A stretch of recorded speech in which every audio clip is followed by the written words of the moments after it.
Well, hello everyone. Just wanted to do a quick video update today. I haven't done any kind of vlog in a long time, and I thought I would give a quick update about the channel and what's been happening recently and some of the new gear investments. I've been upgrading for photography and storm chasing and night sky photography.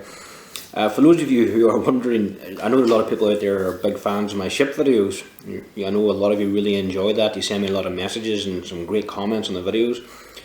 I'm still chasing ships. In case you haven't seen any posted in a while, that's only because the weather in Northern Ireland has been so bad recently. Honestly, I've hardly got flying at all, the drone. I did get a bit of snow covered with the drone last week. I was really lucky even to get that one day. Pretty much over the last 2 weeks it's been stormy here, and there's more stormy weather coming. It's very wet, there's a lot of rain, gales, intense squalls. It's not the kind of weather that's suitable for drone flying, and certainly not for flying over bodies of water for extensive periods of time to film ships. So I have to wait until the weather calms down and then it's doable for drone filming, and the light is good hopefully, and hopefully that time will coincide with the tide times and ship movements. So with luck I'll get a break soon in the weather and get the drone up again and get filming ships. So for those of you who like that kind of stuff, there's plenty more of that coming. I'm very passionate about it. There's going to be loads of ship videos coming and other drone related material. As for my other stuff you may see recently in the channel, if you have been a follower with the drone stuff, you may have noticed a lot of weather related material I've been doing. That's because before even the drones came along, my main thing has been storms. I love dramatic weather, I love severe weather, I love photogenic weather. Storms and astronomy and drones are my main passions in life. So I thought on that basis I thought I'd just give you a quick update on some developments.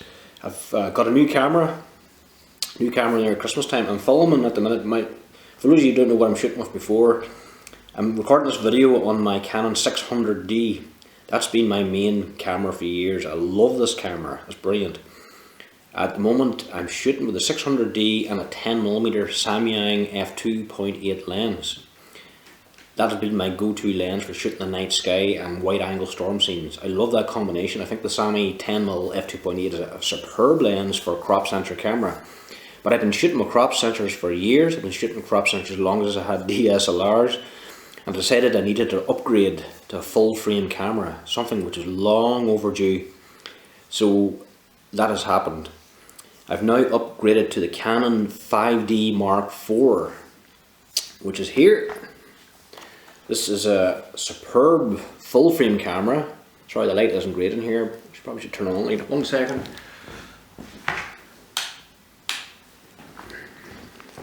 Is that any better? This is my Canon 5D Mark IV. I've got a battery grip for it, but I have to get another battery to go on it. And this camera is amazing. So this is going to be mainly for my astro work and for some storm scenes and time-lapse cinematography. I even have the option of 4K time-lapse in this if I want.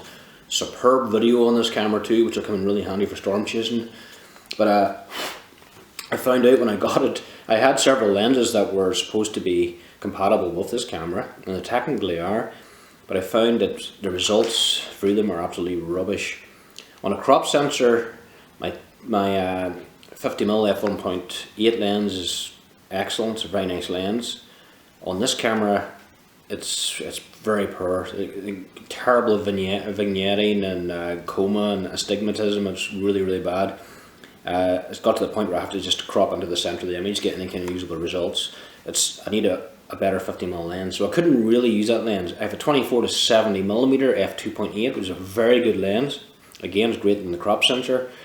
Not great on this here. It's okay. 24 to 70mm had colour fringing and chromatic aberration, soft in the corners, and although the images were quite nice, they weren't good enough. They weren't good enough to show off the standard of this camera. So another investment had to be made, and recently I acquired a brand new lens for a full frame camera, and this is it. But before I get to that, right. This is the box. I was going to go for the Samyang 14mm f2.8, and I was warned off it. Some people got very lucky and got a great lens out of it, they're really happy with it, but there seems to be a lot of issues with quality control with Samyang with that lens.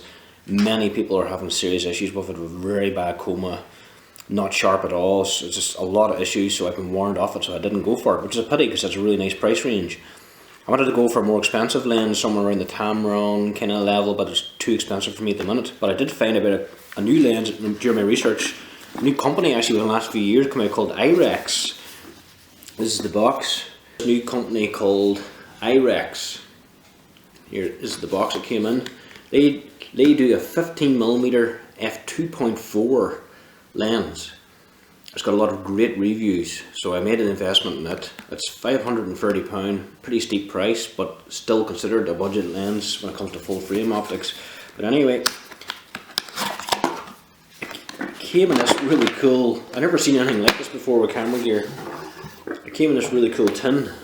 Actually, a slight dent on the side of it there in the packaging, but it came in this cool box, like a biscuit tin, which is very unusual, isn't it? The lens came in that. And then inside that, the lens itself came in this really neat pouch container thing here. It's actually very solid.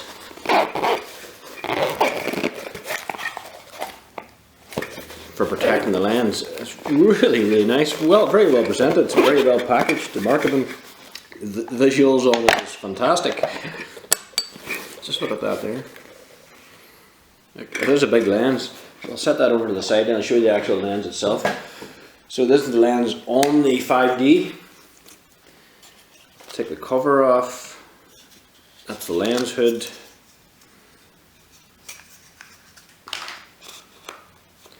There.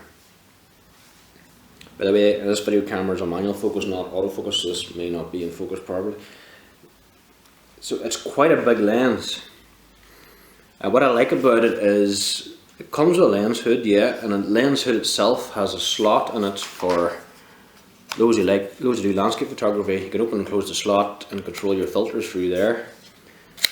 It also comes with a focus lock, a mechanical focus lock. You can rotate the lock in your focus position, really handy, especially if you do a lot of night stuff like I do or time-lapse photography. It's made of it's very metallic. It's a strong metallic body on it, very well designed, very fine textures, very nicely machined. It's designed in Switzerland and it's made in Korea. The markings on it are beautiful. It's just a lovely lens. It's really beautiful to hold and to touch it. A lovely piece of artwork. It has an infinity setting here too. From all the reviews I read online about it, you rotate the ring around and it makes a slight click sound. You won't be able to hear it here, but you can feel it and hear it when it clicks. That's infinity. So you can actually do that in the dark and get this infinity without even looking at the lens. Really nice feature. But in my lens it doesn't work.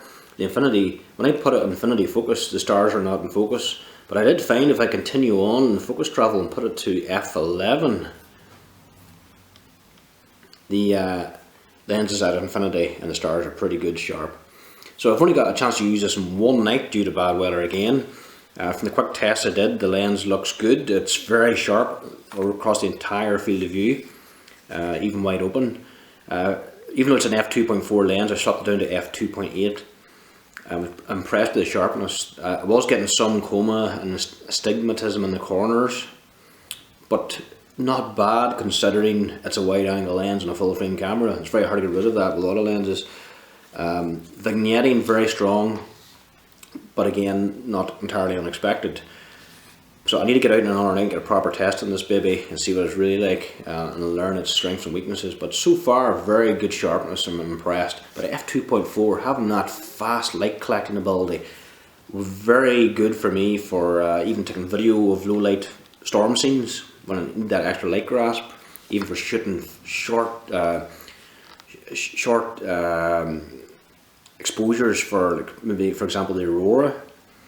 I'm going to get as short exposure as possible to get the most frames for a time lapse. I could leave it wide open if I wanted and pump the ISO up and get very short exposure. So even on a moonlit night I could stop the lens down to f4, make it even sharper and control all those artifacts and get away with nice exposure too. So I can't wait to test it in the dark sky and the Milky Way and all the kind of things I'm interested in. So hopefully this camera is a good feature ahead and will bring me a lot of good luck and a lot of cool phenomena. Yeah, so the 5D Mark IV itself is, from what I've seen, is fantastic. The nighttime video mode is awesome. The high ISO, the low noise reduction on it, very, very impressive. It's a professional, proper camera, so I look forward to putting it to good use. But I'm still using my 600D here from Canon, the crop center. That's my workhorse camera. I still use it. I use it all the time for night and day stuff, for storms, and I'm going to be time lapsing with it. And I have an R600D as well with different lenses. So this year I hope to have 3 cameras. If needs be, I'll have 3 cameras shooting images or shooting time lapse at the same time. That's the plan anyway. When it comes to thunderstorm season or cool night sky scenes, I've just ordered another tripod there, which is right today. Just a cheap one, but it should do the job. So I now will be able to have 3 DSLRs on the go, 1 full frame and 2 crop sensors. So that's pretty much it. That's the tech. That's the gear update. A lot of action coming up this year. The Mavic 2 Pro is keeping very well too, for those who are interested. I've said it before and I've said it again. If any of you read my website reports about all my chasing stuff, I've said this quite a few times. That Mavic 2 Pro is without question one of the best tools I've ever invested in. I think it's an amazing drone. The camera on it is superb, the video is superb, the stability of the drone, the reliability of it, the way it can handle strong winds. It's the OcuSync 2 technology in it. You can barely lose signal at all. A drone, I trust it completely. It's remarkable. And those batteries, really good battery life.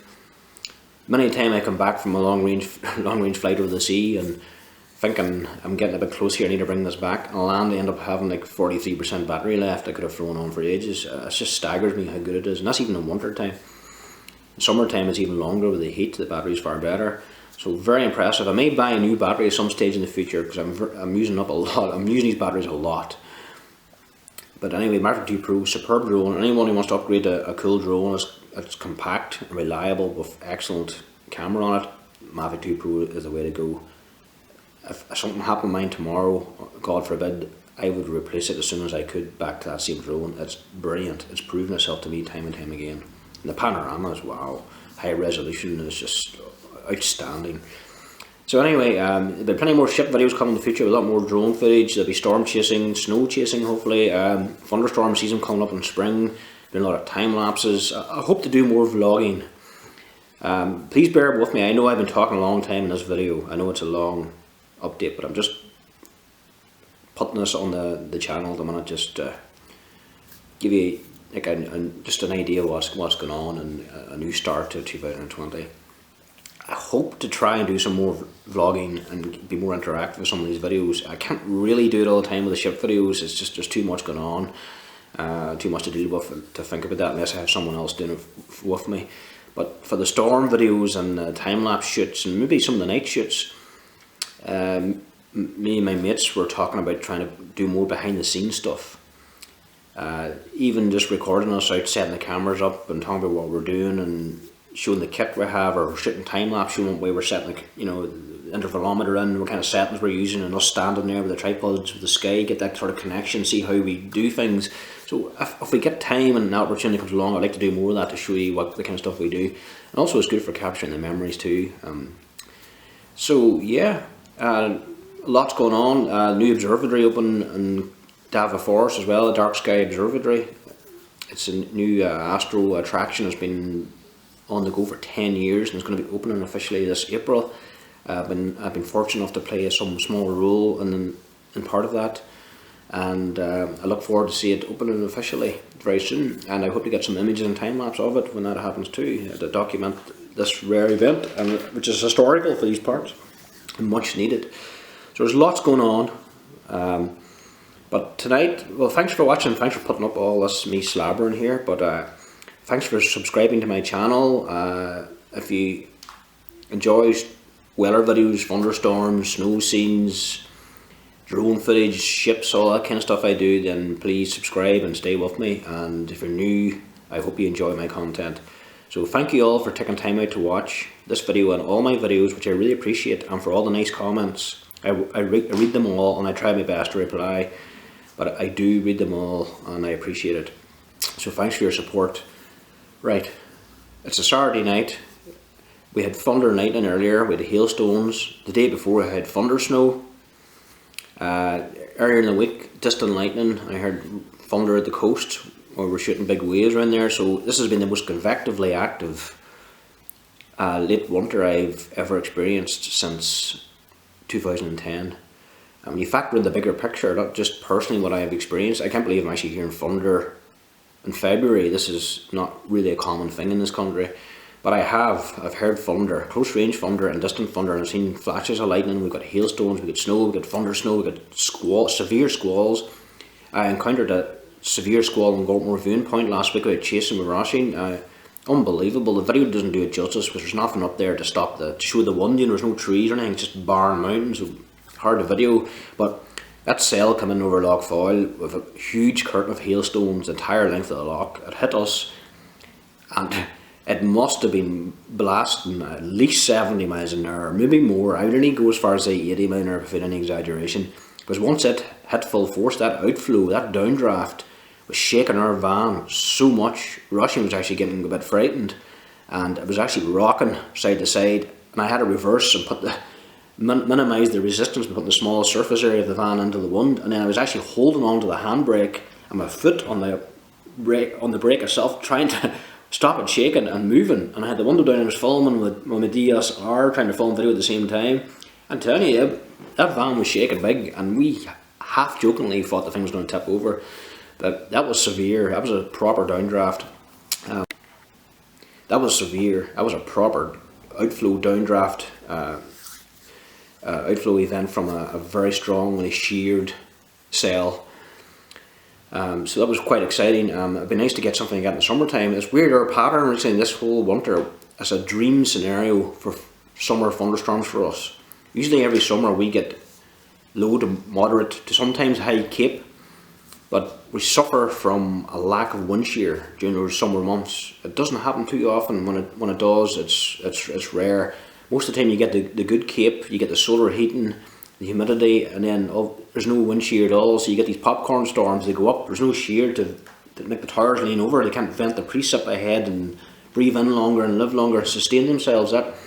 That's not there. They called popcorn storms or garden variety thunderstorms. With no shear, they go straight up, they dump the rain out, maybe if you're lucky a few rumbles of thunder, and then the rain falls back through the updraft and chokes it off and kills it. It's like somebody covering your mouth and you can't breathe. It kills the cell. So the longevity is very short, which is a shame. The storms are still great. I'm not a storm snob. I love all the storms. I'll shoot single cells, chase single cells, multi-cells, squall lines, rare supercell, anything at all we get. I love it all. But that's usually what happens with these big setups. But we need wind shear for severity and for increasing storm structure and all the kind of severe weather comes from it. And funny enough, we get that more in the winter time here. And recently, since after Christmas till now, we've been getting storm after storm, a conveyor belt of Atlantic storms. We've been getting incredible wind shear. Even today, for example, the cape inland is negligible. It's a very, very small amount. I would say maybe 20 cape. It's not even worth looking at on a normal day. But we had 100 knots of deep layer shear. 100 knots of deep layer shear. And there was thunderstorms. And that's why. And all our setups recently, we've had 40 to 60 knots of deep layer shear with 400 cape this winter. We've had 80 knots deep layer shear, and we have an excess of 100 knots. That's some serious shear. And it's no wonder. It doesn't take much for lightning to happen when you've got kind of wind aloft blowing ice crystals together. It's amazing. If we had that kind of setup, that kind of shear in the summertime with our better cape and our slower moving surface flows, we would be getting severe thunderstorms, great structure and supercells, something that doesn't happen too often in Northern Ireland. So I wonder what will happen this summer. Will we get a taste of this kind of weather? Who knows? We haven't got any significant snow yet. We got snow, but it's kind of like the wet variety. It sits in the mountains and melts very quickly. It's in high ground only, but it's nice to see all the same. I love snow, so I'll take any amount I get. We haven't got any serious amount of it yet, but the season's young yet. Anyway, thanks for listening to me going on and on and on. I'll do more in the future, so thanks for tuning in. The very best of luck, whatever it is you're doing, whether you're shooting your camera or whether you're flying your drone. I hope you enjoy it and have health to enjoy it. So Thank you.